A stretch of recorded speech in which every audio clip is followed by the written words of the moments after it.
هاي يا سامية يا بنتي، مع الظروف وحالة الحرب اللي احنا فيها دي ما بقدر ارسل لك حاجات رمضان. يرضيك يا أمي أصوم رمضان من غير الحلمور والتبلدي والعدسية؟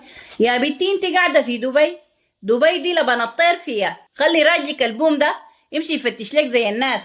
يا مدير ما عندك حلمر هذا سويت نوت سويت. ابري يا اخي ابري ما عندك. نو تنوني ومع الكدايس عايزك تفك لي الاشتباك مع سامية.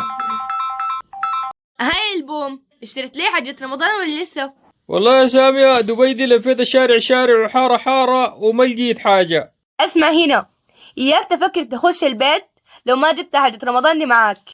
ما عليك يا حمدين، عملت شنو المرة دي؟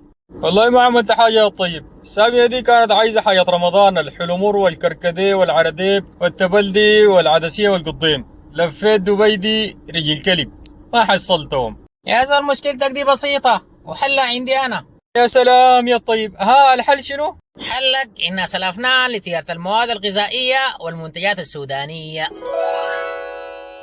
الأفنان لتجارة المواد الغذائية، متوفر لدينا كل المنتجات السودانية ومنتجات رمضان من حلومر، كركدة، تبلدي وعدسية وقضيم. مع الأفنان حتحس بطعم البلد حتى وانت بعيد.